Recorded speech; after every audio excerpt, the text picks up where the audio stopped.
Every day at 4 p.m., the town fell silent as three little girls walked by. They never spoke, not once. People thought they were proud, but the truth? They were silent because of what their father told them. Where are you watching this video from? Comment your location and don't forget to subscribe to our channel. Now let's start the story. In the lively town of Umogu, people loved noise. Market women yelled prices across the road. But at 4 p.m., everything went silent. That's when the triplet girls walked by, all the same height in faded blue gowns. And the strangest part, they never spoke. Not good afternoon, not excuse me, not even a whisper to one another. They walked like shadows, heads down, school bags tight. Adults called them the silent three, thinking they were just proud or scared. But the old people sitting drinking beer near the junction, they just shook their heads and muttered, "Children that don't talk in this kind of world, something is wrong somewhere." The triplets lived at the very end of OG Street, in a fenced compound with a rusted iron gate that never fully closed. Their father, Mr. Kelechi, was a tall man with a permanent frown and a voice that sounded like a shout, even when he was whispering. Their mother, Adaze, hardly came out. When she did, she moved quickly, head down, as if the sky was too heavy for her eyes. The girls' names were written in the school register: Mercy, Mary, Miracle. But most of the teachers simply called them the triplets. They always sat together on the same bench in the last row by the window. If the teacher asked a question, they never raised their hands. If someone cracked a joke, they never laughed. If the class was noisy, they never joined. Yet, they were not dull. During tests, their answers were almost always correct. Their handwriting was neat, their books were clean. It was their silence that people didn't understand. The first person to truly worry was not their parents. It was their class teacher, a young woman named Miss Joy. On her first day, she thought they were just shy. By the second week, she noticed something else. Whenever she walked close to their bench, the triplets would squeeze together and hold their breath until she passed. If any other child tried to sit between them, they would both quietly slide away, trapping the stranger in the middle, then stare straight ahead. One break time, Miss Joy watched as other children played outside. The triplets remained in the classroom, sitting side by side, eating from 3 identical plastic plates. There was no giggling, no argument over meat, no "give me water," just slow, synchronized motions. She stepped into the room. "Mercy," she said softly, "can you come?" No one moved. "Any of you," she tried again, forcing a smile. "I just want to talk." The 3 girls looked at each other briefly. Then, as if they had rehearsed it, they all shook their heads at the same time. Miss Joy's smile faded. "Okay," she said, "you can sit." But her heart refused to sit with them. That evening, on her way home, Miss Joy passed OG Street. The sky was already turning orange. She saw the triplets walking ahead with their father. He walked too fast for them, forcing them to trot to keep up. When one of them stumbled on a stone, he didn't slow down. He just barked, "Move, move, move. Don't drag your legs like a sick goat." The girl swallowed hard and hurried on. Miss Joy felt something twist in her chest. She almost called out, "Good evening," but something about the way his hand clenched the strap of his bag stopped her. She went home restless. That night, she dreamt of 3 small mouths sewn shut with red thread. When she woke, her pillow was damp with sweat. The inciting incident came on a Monday morning. Assembly had just ended. The students were marching back to their classes when the sound ripped through the air. A scream, high-pitched, sharp, cut short. It came from the direction of the girls' toilet. Children scattered, teachers rushed forward. Miss Joy reached the toilet corridor first. She saw a crowd of girls gathered, their faces pale. "What is going on here?" she shouted. The girls parted slightly. On the floor near the sink lay a junior student, her knees scraped, her hands shaking. She fell, someone whispered. She said something was inside the last toilet. What did she see? Miss Joy asked, helping the girl up. The girl pointed with trembling fingers. Her lips moved, but no sound came out. Miss Joy handed her to another teacher and walked towards the last cubicle. The door was half open. She pushed it gently. At first, she saw nothing but the cracked floor, the stained bowl, the dim light. Then her eyes adjusted. There, crouched in the corner, was one of the triplets. Her uniform was soaked with water. Her hands were clamped tightly over her ears. Her eyes were wide, staring at something only she could see. "Mercy," she whispered. The girl's body flinched, but she didn't look up. "Mercy, it's Miss Joy. You are safe." The girl slowly raised her head. Her lips parted. For a second, Miss Joy thought she was about to speak, but instead, Mercy shook her head violently, shut her eyes, and pressed her hands harder against her ears, as if she was blocking out a storm. Miss Joy's heart pounded. She knelt beside her. "Did someone lock you in here?" No answer. "Did someone hurt you?" No answer. "Did you see something?" Mercy's whole body began to tremble. She whispered one word so faint that Miss Joy almost thought she imagined it. "Stop." Then she went limp in Miss Joy's arms. By break time, the whole school was buzzing. The silent one fainted in the toilet. They said they saw a ghost. No, I heard their father beat them in the morning. The principal, Mr. Patrick, called Miss Joy into his office. "These triplets," he said, adjusting his glasses, "have they ever given you trouble?" "No, sir," I answered. "They are quiet, obedient, and brilliant. But something is wrong. They never talk, not to anyone. And now this." Mr. Patrick sighed. "You know their father," he said. "Church elder, respected man. He insisted from the beginning that nobody should disturb his daughters with unnecessary questions. He said they are special." "Special how, sir?" The principal looked away. "Some people say their birth was not ordinary. I don't like gossip. But one thing is certain, Miss Joy. If you push too hard, that man will accuse you of witch hunting his family. So we will keep quiet." Miss Joy's voice trembled. "We will invite him," Mr. Patrick replied, "but be careful. Sometimes talking can cause more trouble than silence." That evening, the triplets did not walk home at 4 p.m. They left earlier with their father, who had stormed into the principal's office like a whirlwind. Children later said they heard his voice echoing down the corridor. "My daughters are fine. Leave my family alone. Not every child must be talking like parrots." The next day, the girls were back in class. No one spoke about the toilet incident. Their father's warning had spread like harmattan fire. But something had changed. Mercy now jumped when someone banged a locker. Mary's eyes followed every adult in the room, wide and fearful. Miracle, who used to copy notes quickly, now stared at her blank page until Miss Joy called her name. Even their silence felt different, heavier, like a padlock that had been tightened another notch.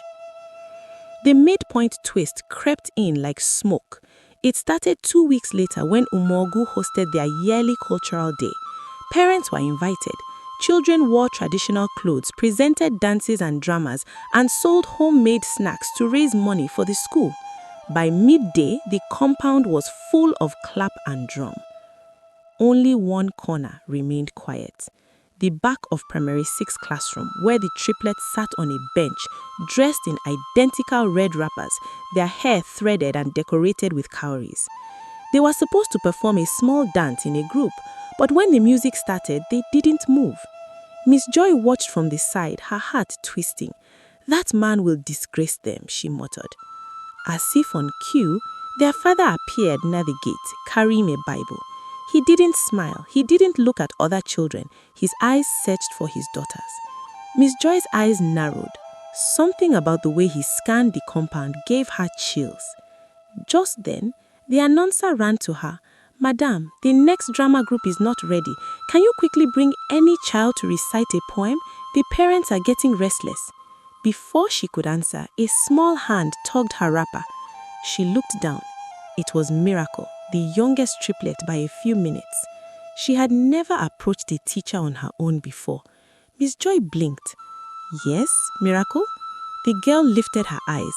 They were wet but steady. Her voice cracked like a door that had not been opened for years. Can you say something? Miss Joy felt the world slow. You want to speak, she whispered. Miracle nodded once. Her sisters, standing a few steps behind, looked like they were about to faint. Miss Joy's smile faded. Okay, she said. The announcer blew the whistle. Ladies and gentlemen, he shouted into the microphone. One of our pupils wants to present a short piece. Parents clapped lazily. The sun was hot. They were tired. Children were distracted. Miss Joy walked up to the stage with Miracle. Her heart was pounding so loudly, she thought everyone could hear it. She placed the microphone in front of the small girl and whispered, "If you don't want to talk, you can stop. No one will beat you." Miracle took a deep breath. Her hands shook. She looked at the crowd. At the back, she saw her father. His jaw was clenched. His eyes burned into her like hot coal. For a moment, fear almost swallowed her. Then she remembered something else.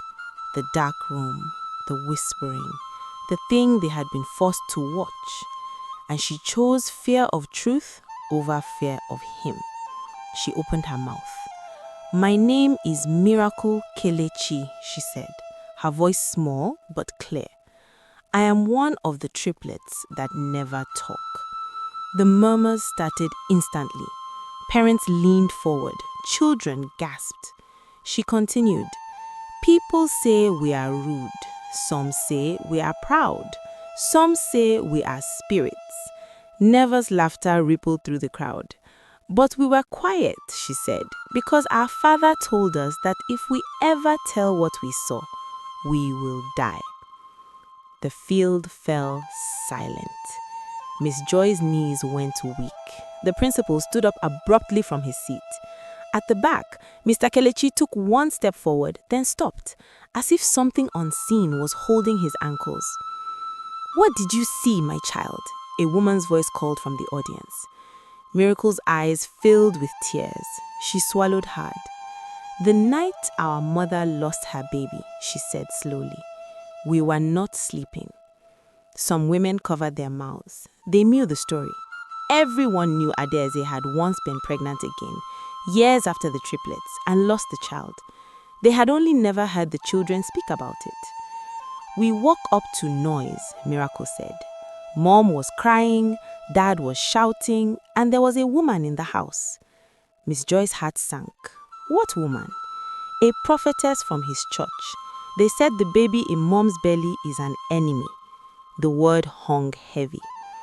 "Father and the woman took Mom into the back room," Miracle said, her voice trembling.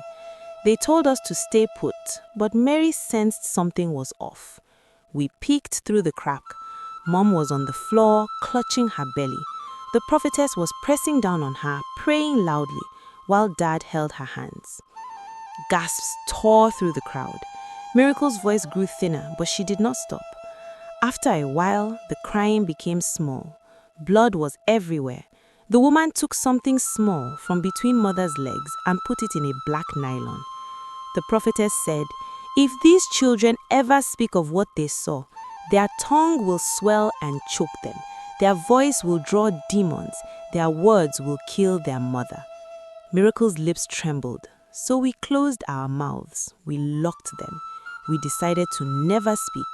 Because we love our mother. We don't want her to die. She looked up at the crowd, her eyes blazing now. "But we are dying inside." For a heartbeat, there was no sound. Then chaos erupted. Some parents rushed to the stage, shouting. Others turned, looking for Mr. Kelechi. He was already moving, not towards the gate, towards the stage. His face was twisted with rage and fear. "Miracle," he roared. "Come down from there now." The crowd parted. He pushed people aside. But before he could reach the steps, a woman stepped in his way. Adeze, their mother. No one had seen her arrive. She had come quietly, standing at the far corner, listening, shaking, breaking. She stood between her husband and child, her wrapper loose and eyes red. "Move," Kelechi growled. "She's lying. She's possessed." Adeze shot back. They are not lying. Time froze. Adeze, go home. This isn't public, he stammered. It is public. You brought that woman into my house and held me down. You killed me yourself. The crowd was wild. Women crying, men shouting. Some yelled, call the police, while others demanded, bring that prophetess. Kelechi snapped, shut up, these kids are ungrateful. A small hand tugged at his sleeve. Mary looked up, tears in her eyes but determination on her face.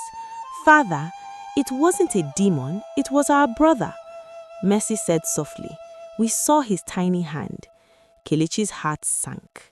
The principal signaled to 2 male teachers. They moved quickly, holding him back as he struggled, spitting angry words that no longer sounded strong. Adeze climbed the stage, her legs trembling. She pulled all 3 girls into her arms.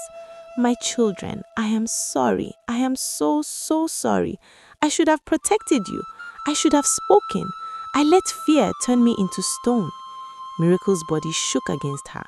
We thought talking will kill you, she cried. Adeze cupped her face.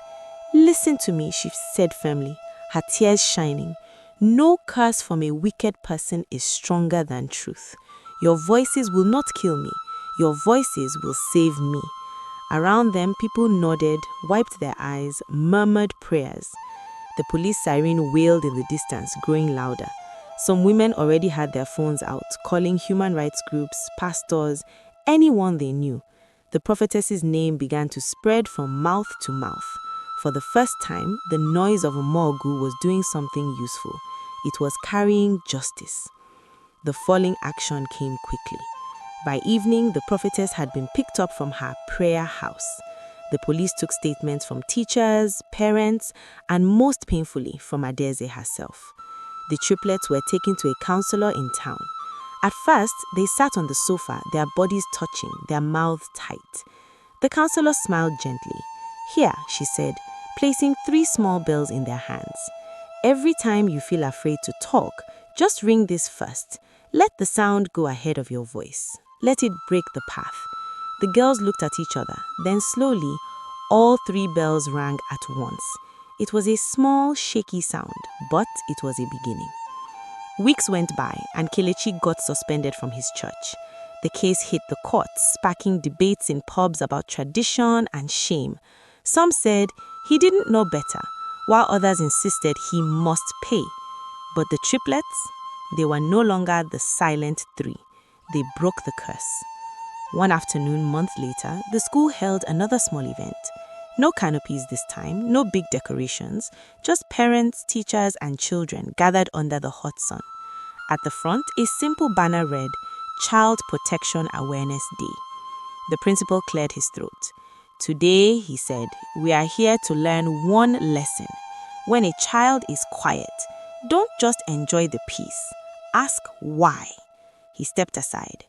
Miss Joy came forward with the microphone. Behind her stood the triplets, wearing different dresses for the first time. Each had a small bell hanging on a ribbon around her neck. Mercy, Miss Joy said gently, want to share something? Mercy nodded and took the mic. I'm Mercy. I used to think being quiet was safe, but now I see silence can trap kids and hide real problems. Mary chimed in. If someone says, if you talk you will die, please speak up. It's way better to shout for help than suffer alone. Miracle came last. She lifted her small bell and rang it once. This sound, she said softly, is for every child whose mouth is locked by fear. May your voice find a way out. She paused, then added, and to fathers and mothers, if your children suddenly become too quiet, go and sit beside them. Don't just be proud that they don't disturb. Sometimes the loudest cry for help is the one you cannot hear. If this story resonated with you, give it a like so more people hear these important tales. Subscribe for original stories that tackle tough truths and drop a comment. Does silence protect kids or hide danger? I read every comment and your voice matters.